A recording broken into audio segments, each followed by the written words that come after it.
think that Washington, D.C. is a cultural hub, and people from all over come here. Some stay for a long time, some leave after a year or two. And there is a sense that what happens in D.C. kind of scatters then away around the world because, people come, they have experiences, and they leave. But the idea that D.C. isn't an arts city, that it's not a city for writers, I think, as you can see from doing something like this, it's just wrong. I mean, there are plenty of writers in the city. There are plenty of people with ideas, and those that end up being more lasting, I guess, than the amount of time somebody spends in the city.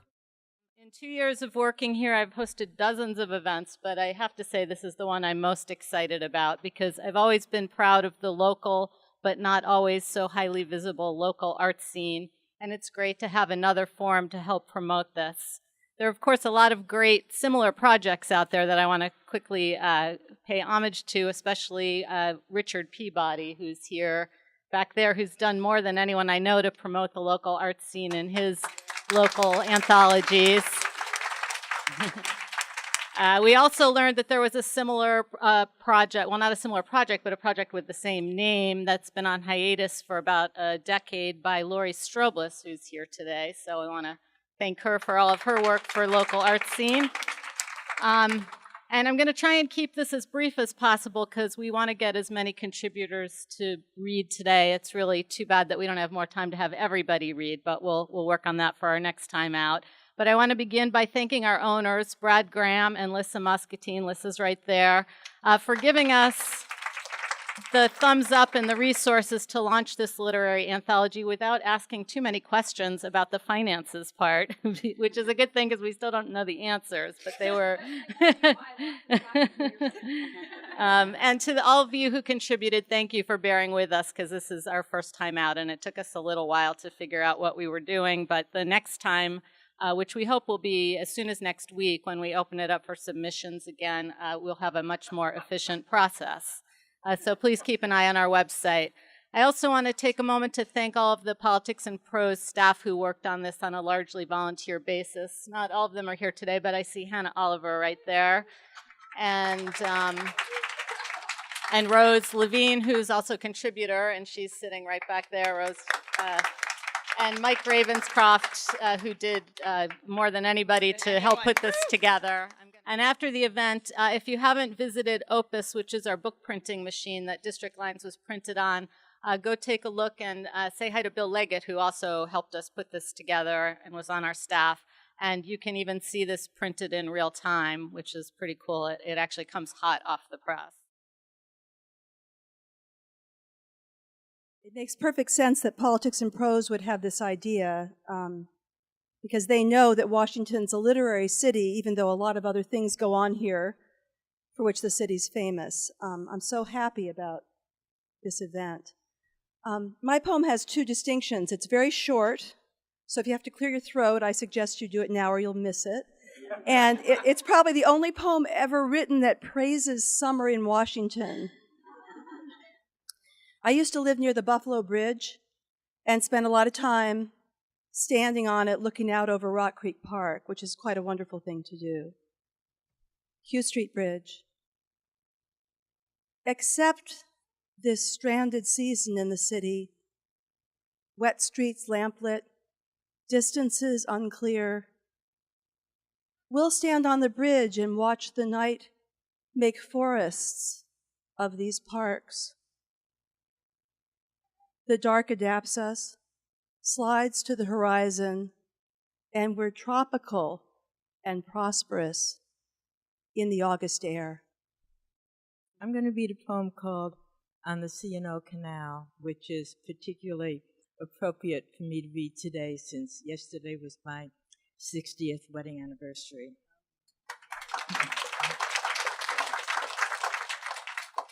On the canal, on the C&O Canal. When we walked together, you with your crest of silvery curls, a bright scarf at your neck, me in my faded jacket, 2 buttons missing, my hair an ordinary shade of brown. We're like those mallards we stopped to watch, the male, his head an iridescent green, the color of jade or emerald stones polished by water, the female in her dowdy coat straight off the rack of dullest feathers. And yet how peaceful, even regal they seem, paddling along, dragging a shimmering wake like all our years together behind them. Heat index 105, temperature 102. Traffic's orchestra drones ceaselessly, and beneath my urban ninth-floor window, wailing tremors compete with cicada mating calls. Limp figures glide in slow motion, and images distort like mirages. On this swampy 8th-month day, I yield, wilt, and sleep. Sun, if you could see it now, sunlight split into 1,000 beams of light, there'd be dancing diamonds all the way out over the water. My Nana and I sit on the porch overlooking the river. The sun rests above the cottonwood and poplar trees, sending long shadows shifting across the garden. The river slips by muddy and slow. I close my eyes and try to picture sunlight dancing on clear, glassy water. Now look it. Sunlight falls down dead, got nowhere to go. Nana still lives in the same house my great-grandfather built over 100 years ago, one of the few places people like us were allowed to live. She was baptized here, on the riverbank, at the end of the garden path. She grew up running around the garden, helping her daddy with his vegetable patch and swimming in the river every day she could. I tell you, though, she's been left pretty much faithless by what's happened to her river in the past 50 years. It ain't never going to be like that again, sweet boy, maybe in your lifetime, but not in mine. Nana's grown tired of hoping she'll ever see the water again the way she remembers it. Sometimes she takes her rocker into the house and reads inside because she can't bear to look out at what's become of her river. On a bad day, when she sees an old shopping cart or a tire dragged along by the river, she even turns the chair to face away from the window. I asked her once why she didn't move someplace else. I know we're allowed to live other places now, but I also know they got us racked and stacked in buildings as high up as the sky. No, son, I won't ever be moving. Since the water first changed color and all the light went out of it, she hasn't once walked down to the riverbank. In the 18 years I've been on this earth, we've never stood together by the water, my Nana and me. But I never knew the river any other way. I never knew it when it splintered sunlight and fell like cool raindrops all over the children who played in it. So I'm always wondering, what was it like then? I stand at the edge of the river sometimes, and I watch the birds waiting like delicate old ladies and flying around like they have important meetings to get to, and the old men fishing because they always have. And I think to myself, there's a heron trying to be a heron over there. Are there really fish trying to be fish in that dark, dirty water too? I'll tell you how it happened, how come this river all but died. People like my Nana remember how the munitions factory poisoned the water in just the few years it took to get ready for and finish the Second World War. And I've seen for myself how the land that's being cleared for development faster than a rabbit can dig a hole is washing into the river and making it narrow as a piece of string. I know the sewage flows from the old treatment plant into the river every time it rains. That's partly how come my Nana won't go near the water. But I also know it's the fault of regular people, too. All that stuff we buy, and the things we eat, and the things we drink. I know, because I've seen it all, strung along the riverbank like a cheap pawn shop necklace. I came here tonight to tell Nana the news. I'm going to college in California next year to study water. Full scholarship. If it weren't so far away from Nana, I'd be the happiest kid on the planet right now. She just about raised me with my mom and dad working so hard my whole life. Why'd you have to go so far away? Thought your Mr. Lowe wanted you to go to North Carolina. This is true. My science teacher wanted me to apply to all the Carolina colleges. Son, they have just about a million hogs crapping into the rivers down there. You want to study water and how to clean it up? That's the place. But I have my heart set on the West Coast. The college I'm going to is practically sitting on the beach. One day, I'm going to take a road trip all the way up that coast, and any place I can, I'm going to get out and put my feet in the clear blue ocean. You gonna forget us, son. I'm so scared we'll lose you. No, Nana, never. I'm going so I can come back. People have to eat, so my job is safe. Omelets all day, hotcakes like a plate full of halos, meatloaf with a pillow of candied yams. Tastes so good, you might think you're in love with me and bring me roses. It's just the biscuits and gravy talking. See you next week, I say as you leave, because I will. On the outside, I am starched, pressed, and hair netted. I am pepper, sugar, salt, 3 feet of spotless counter, pepper, sugar, salt. I am neatly stacked coffee mugs and cereal bowls. I am stainless steel tiles that gleam but don't reflect the hungry souls who face me. But I am hungry too. On the inside, I am half smoked with ideas, orange juiced with ambition, and scrappled with frustration. I am that sticky, half-used bottle of syrup. I am the week-old roses in a vase on the counter, ready to cry petals into a bowl of grits. So forgive me if I duck behind the counter and write on the back of an order, have to dream when I can. How else will French toast become sonnets and scrambled eggs free verse? Shortly after Truman took office, the White House was declared unsafe for habitation.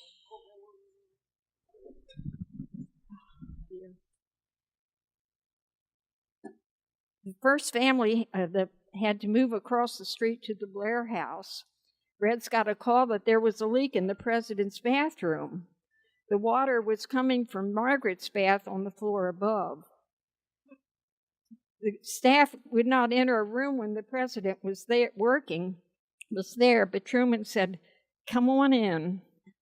He said the water smelled like home brew because the water from the leak had been lying on the canvas ceiling for some time. It did smell funny. Truman also said, "We are having a hell of a time with the places where we live." We all have different purposes when coming to America. Some people come here for work, some people for education, some for a good life, some others are for shelter. An Iraqi man sat at a meeting in the public library to practice English. He eyed his 30-something scarf wife by his side and continued, "We are fortunate to take refuge here in America, in Virginia." Specifically, he was referring to his new home in Centerville, Virginia, a town about 22 miles west of Washington, D.C. His words resonated with the audience sitting around the table. There were grandparents from Russia, a French teacher from Morocco, housewife from Korea, newlyweds from Honduras, a student from Pakistan, and a businesswoman from Peru. The room fell into brief silence after a vigorous discussion about where we were from. Like the Iraqi couple, I am also a newcomer to Centerville, but the reason for my settling in this new neighborhood is none of the above mentioned. Marriage brought me here. A year ago, after my grad school in Pittsburgh, I followed my sweetheart to his Virginia home, a 3-story corner townhouse in a peaceful residential development. From the house, I see wide roads crisscrossing one another, adorned with the changing colors of 4 seasons. Together with the dense canopies of trees and high wood fences, the enclosed backyards often intrigue pedestrians to wonder what lies inside. Parked vehicles in front of rows of townhouses on both sides of the streets, and oftentimes in the driveway, have shown me how many people have found homes in this lesser-known suburban neighborhood near Washington, D.C. For months, I had believed I was living in an unknown suburban area in America. Unlike Pittsburgh, the only American city I have lived in since I left my mother country, China, with its fame of national sports and steelmaking history, few Americans are familiar with Centerville, Virginia. Unless I connect the dots with Washington, D.C., or with the nearby historic battleground, Bull Run, Virginia, people may exhale an "oh yeah" after realizing the proximity. It is easier for me to tell my folks in China that I'm living in Washington, D.C., than getting into an arduous explanation about Centerville's location. After all, few back home know the geographic difference between Virginia and Maryland, except that the White House is in Washington, D.C. Poem called Good Hope Road. The gospel lady who called for the book buy in Southeast had taught piano lessons and owned more sheet music than I'd ever seen before or since. Sellers always tell you, I have a lot of books, yet rarely do they own more than one semi-empty, knick-knack, paddywhacked, freestanding bookcase. My helper had as many, if not more, tats than Harvey Keitel in the piano, elaborate Maori ink that wrapped down one arm, clipped an ear, and covered his sharp features, like kudzu swallows Carolina red clay. Zeke hefted boxes out to the van, and I cut the well-meaning and sweet gospel lady a larger-than-normal check. And then I drove from Skyland to the shrimp boat. We ordered mumbo wings and trout sandwiches and ate while Zeke shared how much he loved smoking crack and angel dust cocktails. I studied the pink fingerprints the hot sauce was sculpting into my forlorn white bread, still amazed that the gospel lady had owned almost nothing beyond her Aerosonic stand-up piano whose yellowing keys clashed with her wallpaper.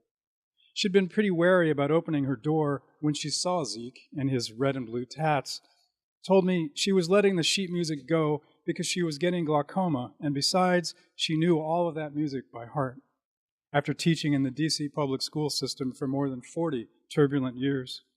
I wished I could have cut her a larger check, and was sorry I didn't ask her to play something for us, some music that might have soothed Zeke's death metal soul, or might have made me feel less than a carpetbagger on her side of the river. I'll try again. Remembering Effie. I used to see Effie Barry on the number 30 bus that travels from southeast across town to upper northwest and back. Her elegant posture, somewhat angular features set in a mocha tan complexion, her full head of hair carefully coiffed, a kind of Mona Lisa smile on her face, like she held a secret you might want to know. The wife of D.C.'s reviled and adored former mayor, riding public transportation like anybody else. And if you've ever been on the 30 bus, you know that it caters not only to young professionals working for Congress, but to the poor and mentally ill who probably have a fear of the underground metro system, preferring to stick with the familiar bus line that has carried folks around the city since DC Transit was its name. In that mix of beleaguered humanity, I sat across from Effie Barry and felt as though I knew her and understood her, though we never spoke. 63 is too damn young to die, and her death definitely made me stop and think, since she was less than 10 years my senior. You tend to notice people around your age in the obituaries, especially if you read them every day like I do, along with the rest of the Washington Post. It's a habit I inherited from my mother, who would sit in her favorite chair by the window in her living room with a cup of coffee, reading the daily paper, including the obituaries. They are, after all, stories of our lives, and you never know who you might stumble across. Someone you haven't been in touch with in a while, someone you care about from a distance. For me, it's a kind of homage to the people of my hometown, to scan the names and photos, to stop and give a closer reading to a few that catch my eye. You may also discover things, like the fact that Effie Barry didn't know her father and that he was white, details that made me feel closer to her since I lost my father at 16. I learned she had been a model and worked in public health, and later as a professor at Hampton University. Most people who were in D.C. at the time will remember her stalwart resolve in the face of her husband's trial on drug charges. She sat in court day after day, knitting an afghan, while the most sordid details of Marion Barry's addictions and womanizing were publicized, dissected, and debated. He would later say of her, "In my darkest hour, she was my brightest light." I believe Effie Barry triumphed in the end, and that her silence was not acquiescence. She came back to the old neighborhood, held her head high, and rode the metro bus downtown with the people of the city she called home. Miss Angie swings her hips through the bar almost every night around 7 o'clock. It's like she has some psychic powers because she always arrives in the doorway just in time to bump into the after-work, just passing through crowd, make her way to the bar, and claim an empty seat before all the other regulars settle in beside her. Tonight doesn't seem any different because it's 7:02 and here comes Miss Angie. But tonight it's so hot, feels like the devil's doing push-ups outside.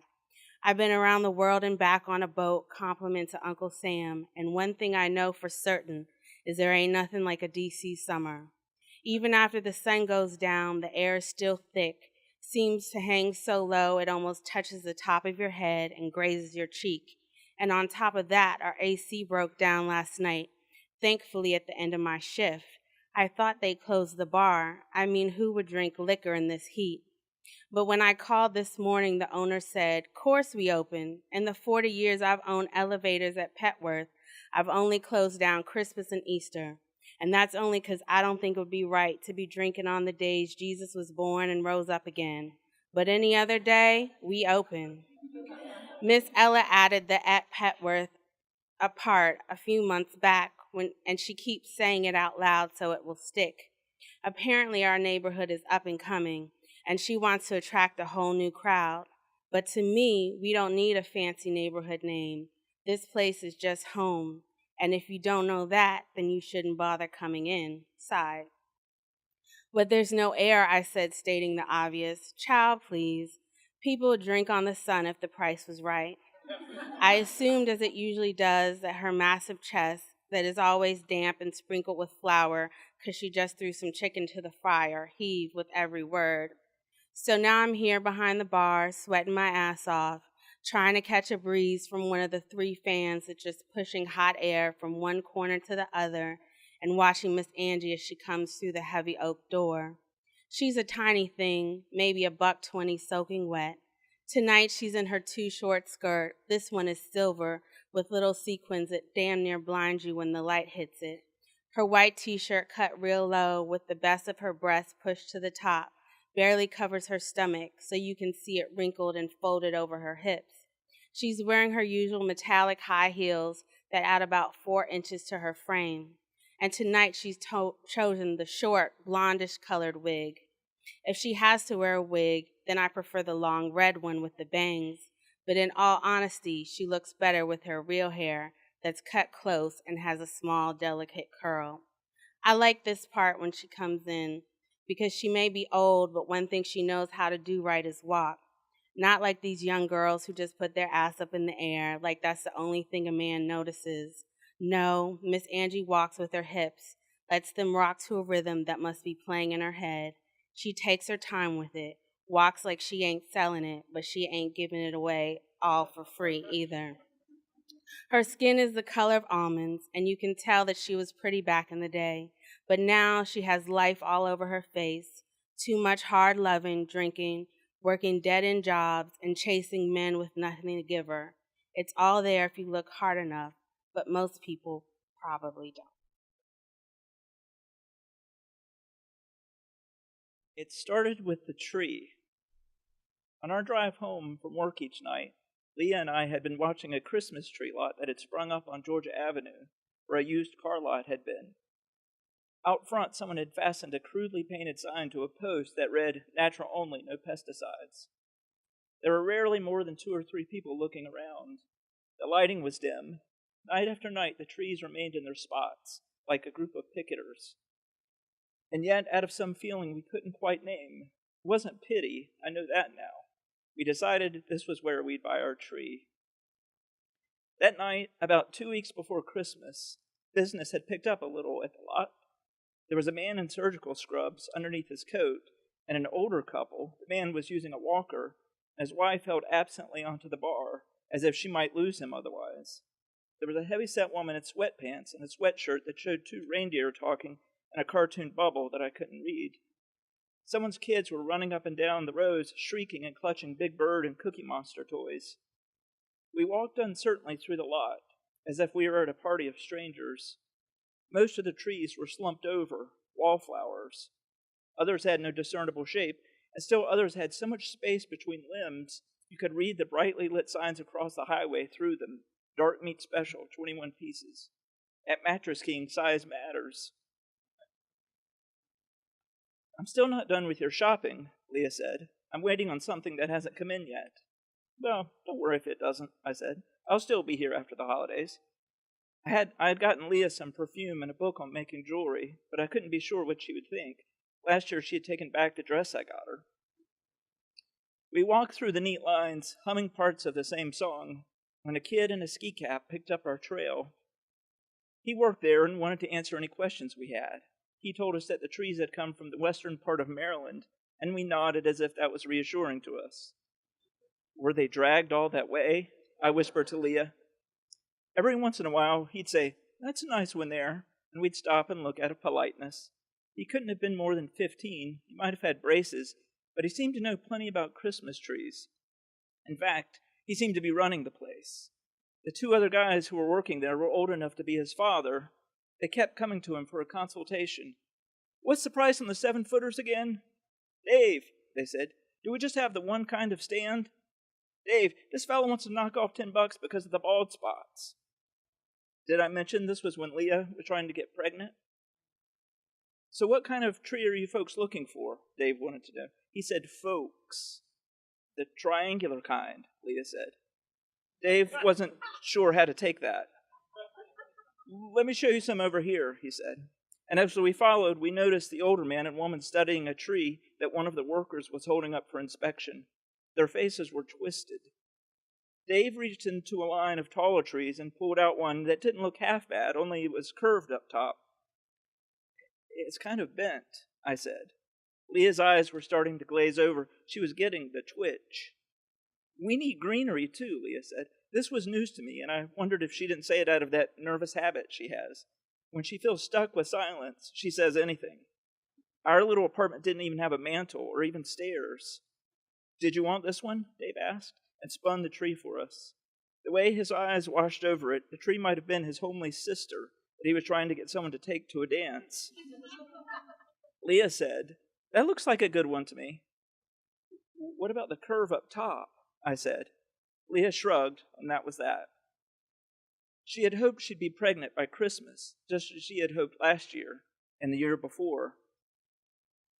Dave could see I wasn't convinced about this tree, but he waved his hand to one of the older fellows and told him we were going to take it. "Greenery," Dave said. He walked us over to the clear spot in front of the trailer set up as a little office. A battered space heater was on the ground, and the blast from it felt good on our knees. In the blinking lights over the trailer door, I could see Dave had a scar under his eye. It was jagged, as if he had been in an accident, or even stabbed. He reached down and picked through a tangled mound of greenery. "Not that much," Leah said, "just 8 feet or so." Where are we going to put that?" I asked Leah. Dave said, "If you have a front porch." "Huh," I said, "sure." All we had was a doormat. When he was through measuring off a piece, he pulled out a little calculator and ran the total. It was expensive, and we were just getting by week to week. I told Dave we were going to have a hard time fitting the root of the tree in our little stand, so he got the guy with the hearing aid to bring over the chainsaw. Dave watched him intently, his smooth jaw clenched tight. "Careful, not too high," Dave called out, and the guy stopped for a moment to reconsider. "Careful." When the man was done, he hoisted it on his shoulders, then took a few wobbly steps, as if he were pretending to be drunk. "Which car?" he said. As we were pulling out, I noticed that the lot had emptied out again. One of the men was crouched in front of the space heater, and the guy with the hearing aid had his hat off, scratching his head. Dave had gathered up one of the smaller trees in his arms. He was doing something with it, but at first I couldn't tell what. It was an awful-looking tree, with practically no branches on the bottom half. The top half was full and looked like it belonged to another tree. He was pulling at the branches up top so they wouldn't be so bunched up, trying to make the tree more presentable, I figured. Dave and his misfit trees, I said to Leah, as we waited for the traffic to break and head home. Dave's Christmas trees of horror.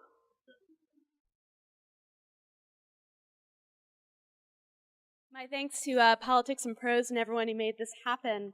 It's particularly appropriate that my poem leads off a section called Transients, because although I've lived in D.C. for over 10 years and in the area for my entire life, this poem was written in Wyoming. It was written in 2009. I was living with in a group of 6 women for a month at an art colony, and it was when news of the metro crash reached me there out in the mountains where we could only get internet once a week. And I had a really difficult time communicating to this community of artists from all over the country how vulnerable I felt, how it was my line, and I felt that sense that something important to the city's arteries had been burst open. So this is the poem that I wrote for that, and I'm particularly grateful that it appears in District Lines because it was honored with the D.C. Commission for the Arts and Humanities Larry Neal Award, a great honor for anyone who knows D.C.'s literary history, but one that doesn't usually carry publication. 1/10 of the body. The ship's steward didn't know what he had photographed. They looked at that smear along the berg's base, red paint from the Titanic's hull, and called it the wound, as if the North Atlantic's ice had gashed its side in sympathy. But they had seen only 1/10 of the frozen body, what they thought a shroud, no more than a kerchief, the red silk any disaster tucks in its pocket before stepping out to dance. If a metro car comes behind another and mounts it, that first squeal sounds almost like joy. On the Red Line train, a man watches the floor peel away beneath his feet. He knows what happens when you set tinned fish free. Chicken bones. You moved to Bloomingdale in February, fresh off a 10-month deployment and freshly out of the Navy, all dewy-eyed over the chance to start your dream writing career in the biggest city you've ever had a chance to live in. And you find yourself, often as not, staring at the pavement. Usually your Staffordshire Bull Terrier finds them first anyway, a convincing testament to the power of the canine sensory suite. They, the bones, are ubiquitous, though you've never seen anyone eating chicken or anything on the street, and you're out at all different times of day. You did once see a small flock of songbirds fighting over one of the bones, quite unsettling to your pescatarian sensibilities and stomach. You were always taught as a kid that poultry bones are bad for dogs, so each walk becomes a desperate battle to keep the dog away from the delicious detritus besmirching the sideways and alleys of the neighborhood. You walk, alone this time, petless, to the metro station in Shaw. Sometimes it's lovely. Sometimes there's someone behind an open second-story window, exuberantly playing an upright piano, and everything smells like hothouse flowers. But sometimes you're walking back home looking over your shoulder because you just filed your first police report on the guy who tricked you out of $20 while you were sitting on the platform. Note to conmen.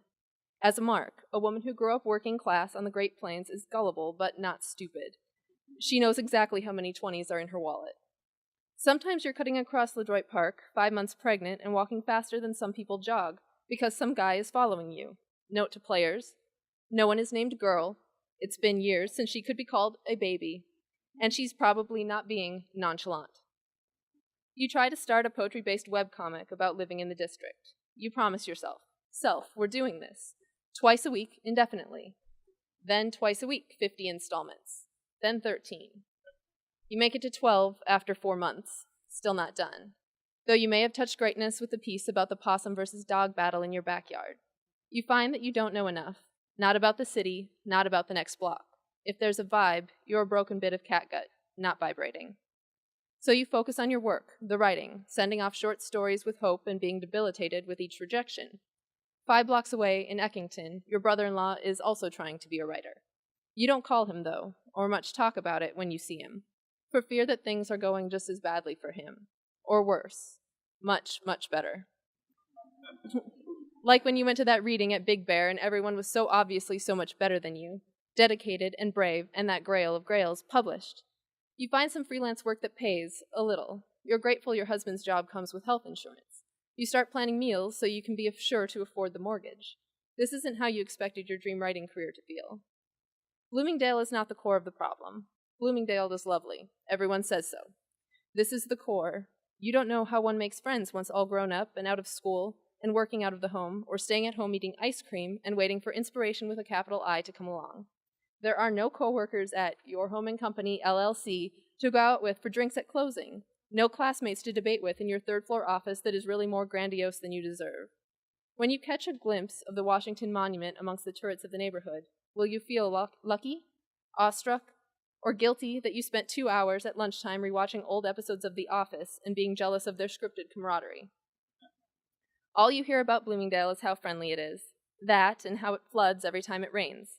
You have material proof of the latter in your basement in-law suite, currently under renovation. But the first bit, sometimes you're not sure. It probably didn't seem too friendly to the group of pedestrians held up at gunpoint on your block this past spring. Or maybe you should just stop reading the Post-Crime Report each Thursday and picking out the good bits to email to other family members in the area. By good, you of course mean a combination of worst and nearest our homes. Maybe you should sacrifice an evening to a civic association meeting, or use your fascination with petty crime to head up the neighborhood watch. You hope your incipient child will be a good excuse to meet the neighbors. Everyone likes both babies and hearing themselves give their very best advice. And you know how to be polite no matter how unwelcome that advice might be. You have military training and impeccable manners. It's a trade-off you'd be happy to make, listening to unwanted counsel regarding pacifiers and infant sunblock, if it meant an acquaintance.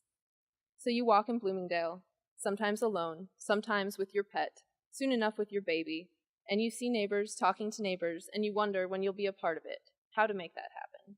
How to be not just a watcher and a walker, not just a failing writer with a beautiful desk, not just another young pregnant woman and her dog, staring at the concrete, looking out for chicken bones.